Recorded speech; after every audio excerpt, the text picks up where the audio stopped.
નમસ્કાર વિદ્યાર્થી મિત્રો, હું રાકેશ બાદાણી આપનું હાર્દિક સ્વાગત કરું છું.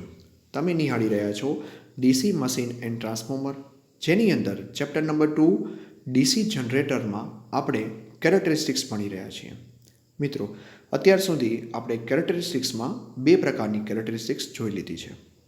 હજુ પણ તમે જો આગળના વિડીયો ના જોયા હોય તો લેક્ચર્સમાં જોઈ લેજો. પહેલાં આપણે જોઈ ઓપન સર્કિટ કેરેક્ટરિસ્ટિક્સ. એ જગ્યાએ શું કર્યું હતું કે કોઈ એક જનરેટરને આપણે ઓપન સર્કિટ રાખી અને એની કેરેક્ટરિસ્ટિક્સ ચેક કરી. બીજા વખત આપણે શું કર્યું, શન્ટ જનરેટર લીધું અને એના ટર્મિનલ ઉપર આપણે 4 લેમ્પનો લોડ આપી અને સાયમલ્ટેનિયસલી લોડને આપણે ઇન્ક્રીઝ કરતા ગયા અને રીડિંગ્સ લેતા ગયા, સાથે સાથે વોલ્ટેજ અને કરંટનો આપણે ગ્રાફ પ્લોટ. એને જ આપણે શું કીધી, શન્ટ જનરેટર માટેની લોડ કેરેક્ટરિસ્ટિક્સ. હવે ત્યારબાદ છે સિરીઝ જનરેટર માટેની લોડ કેરેક્ટરિસ્ટિક્સ. તો મિત્રો, સૌપ્રથમ આપણે શું કરશું, સિરીઝ જનરેટરને ડ્રો કરી દેવાનું. આ આપણું આર્મેચર છે. આર્મેચરની સિરીઝમાં સિરીઝ ફિલ્ડ ડ્રો કરી દીધું અને સિરીઝ ફિલ્ડ જે પૂરું થાય છે ટર્મિનલ ઉપર આપણે શું કર્યું છે, એક લોડ બેંક નાખી દીધી છે, એટલે લેમ્પ લોડ રાખી દીધો છે, જેની મદદથી આપણે લોડ વધારતા જશું જનરેટરનો અને આપણે એની સામે IL એટલે કે લોડ કરંટને આપણે નોટ ડાઉન કરતા જશું. તો શું થશે મિત્રો કે સૌપ્રથમ આપણે જેમ પહેલાં વાત કરી હતી શન્ટ મશીનમાં, એવી જ રીતે એક લેમ્પને આપણે ઓન કરીશું અને લોડ કરંટ ચેક કરીશું. સાથે મિત્રો ખાસ ધ્યાન રાખજો કે સિરીઝ જનરેટર હોય છે ત્યાં આર્મેચર કરંટ અને શન્ટ ફિલ્ડ કરંટ અને લોડ કરંટ, આ બધા કરંટ કેવા હોય છે, સરખા હોય છે. Armature current, series field current અને લોડ કરંટ, કારણ કે બધું સિરીઝમાં છે એટલા માટે બધા કરંટ કેવા હોય છે, સરખા હોય છે. તો જેમ એક લેમ્પ ઓન કરશું એટલે આપણને કરંટ મળશે IL, બીજો લેમ્પ ઓન કરશું એટલે કરંટ ILમાં થોડોક વધારો આપણને જોવા મળશે.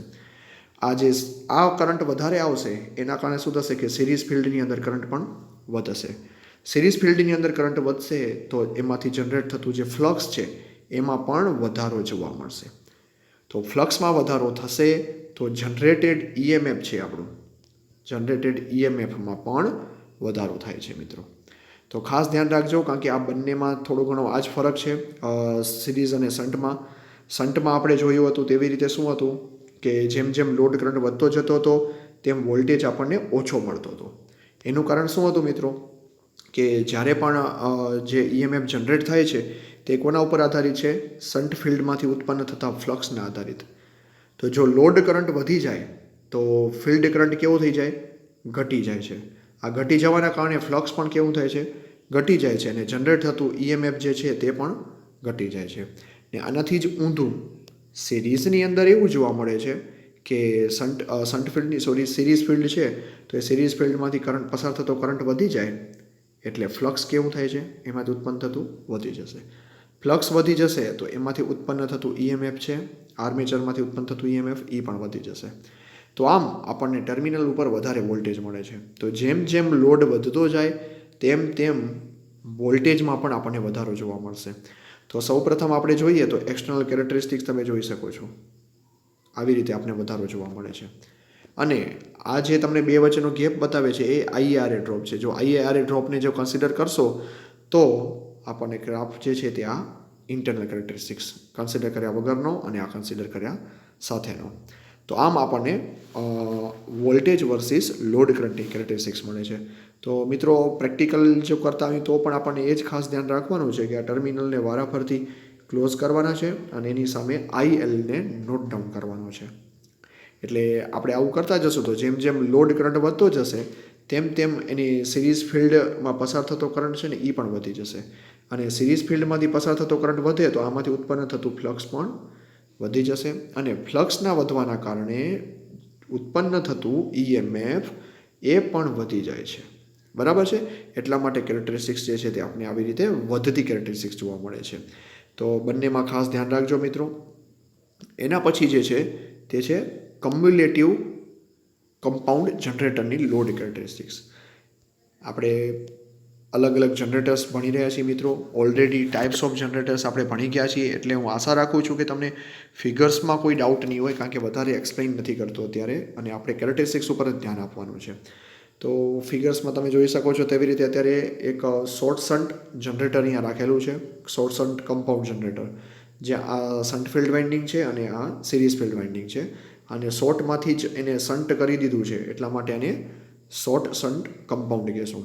આપણે અલગ અલગ ટાઈપ્સ ભણ્યા છીએ મિત્રો કે શોર્ટ શન્ટ અને લોંગ શન્ટ હોત તો આ જ કનેક્શન ડાયરેક્ટ ક્યાં હોત, અહીંયા થયેલું હોત. બરાબર છે, આ વાઇન્ડિંગ અહીંયા ના હોત તો એને લોંગ શન્ટ કહેતા આપણે. તો અત્યારે તમે જે જોઈ રહ્યા છો એ ઉદાહરણ શાનું છે, શોર્ટ શન્ટનું છે મિત્રો.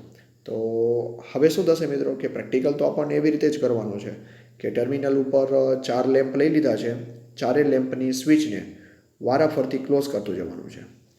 જેમ જેમ ક્લોઝ કરતા જશું, હવે અહીંયા એનું બિહેવિયર કેવું હશે, બંને જેવું જોવા મળશે કારણ કે સિરીઝ છે ને સમાંતરે છે. તો આપણને ગ્રાફ તો એકચ્યુઅલ કેવો મળવો જોઈએ, કમ્પાઉન્ડમાં સ્ટ્રેટ લાઇન મળે. બરાબર છે, એક્સટર્નલ કેરેક્ટરિસ્ટિક્સનો જે ગ્રાફ છે ને એ તમને સ્ટ્રેટ લાઇન મળે છે વોલ્ટેજ વર્સિસ કરંટમાં. અને જો આર્મેચર ડ્રોપની જો વાત કરીએ તો આર્મેચર ડ્રોપ જે છે એના કારણે આવી રીતે વધારે આપણને ગ્રાફ ઉપરથી થતો જોવા મળે છે. બરાબર છે, તો આ જે કેરેક્ટરિસ્ટિક્સ છે એને ઇન્ટરનલ અને એક્સટર્નલ કેરેક્ટરિસ્ટિક્સ બંને કહેવામાં આવે છે. ઘણી વખત મિત્રો પ્રશ્ન મૂંઝવવા માટે તમને એમ પણ સમજાવે, એમ તો પૂછેલું હોય કે કમ્યુલેટિવ કમ્પાઉન્ડ જનરેટરની ઇન્ટરનલ અને એક્સટર્નલ કેરેક્ટરિસ્ટિક્સ ડ્રો કરો.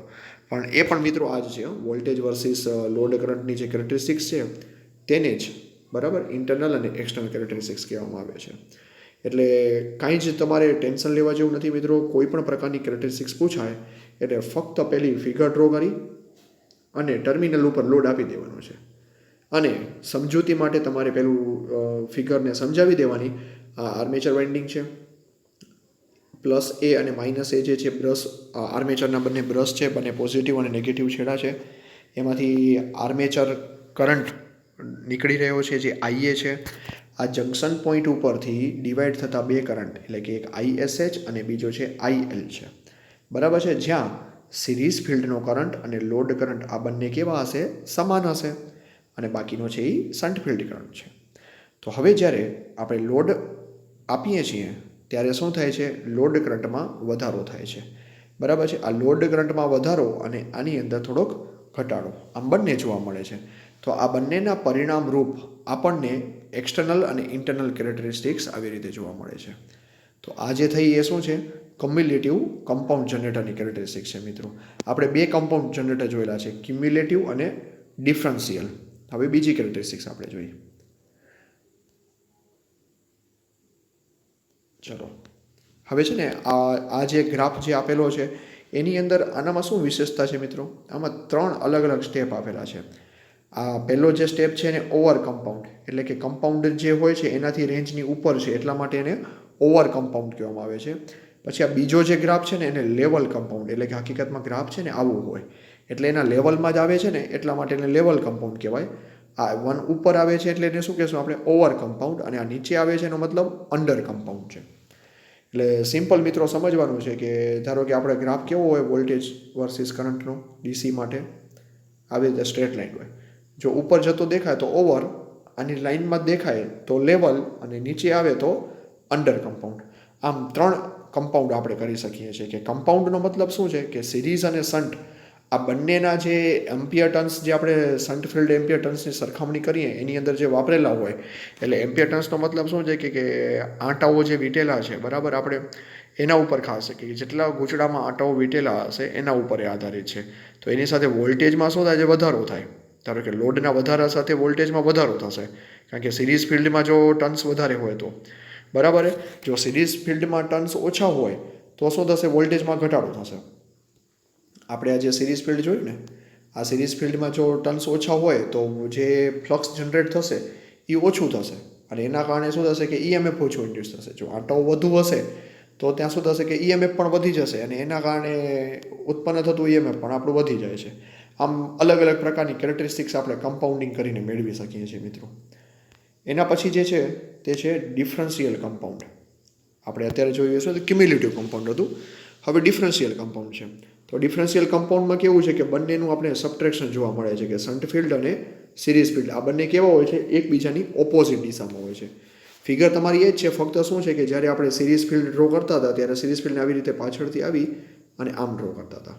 બરાબર છે, અહીંયા આર્મેચર, અહીંયા શન્ટ ફિલ્ડ, આવી રીતે ડ્રો કરતા. એટલે શું થતું, આ આપણું આર્મેચર ફિલ્ડ છે, આ શન્ટ ફિલ્ડ છે અને આ સિરીઝ ફિલ્ડ છે. તો એની વાઇન્ડિંગ કેવી, કરંટ અહીંયાથી આમ આવતો હોય તો ફ્લક્સ કેવું થાય, એની વિરુદ્ધ દિશામાં હોય છે. એટલે આ જે શન્ટ ફિલ્ડનું ફ્લક્સ અને સિરીઝ ફિલ્ડનું ફ્લક્સ એ એકબીજાને કેવું કરે છે, ઓપોઝ કરે છે. તો આથી આ શું થાય કે ડિફરન્શિયલ કમ્પાઉન્ડ જનરેટરમાં લોડ કરંટ વધારાની સાથે ટર્મિનલ ઉપર વોલ્ટેજ ઝડપથી ઘટતો જશે. આ બંનેનો જે ડિફરન્સ આપણે જોવા મળે છે ને, એના કારણે ટર્મિનલ ઉપર જ્યારે લોડ જેમ જેમ આપણે વધારતા જશું, 1 લેમ્પ 2 લેમ્પ 3 લેમ્પ 4 લેમ્પ એમ જેમ જેમ લોડ વધારતા ગયા તેમ તેમ વોલ્ટેજમાં તરત જ ઘટાડો જોવા મળશે. કારણ કે આ બંને જે છે એકબીજાને શું કરે છે, ઓપોઝ કરે છે ફ્લક્સ. એટલે કે કરંટમાં વધારો થશે તો તેમાં ફ્લક્સ ડાયરેક્ટ વધતા જશે, એના કારણે આપણને ઘટાડો જોવા મળે છે.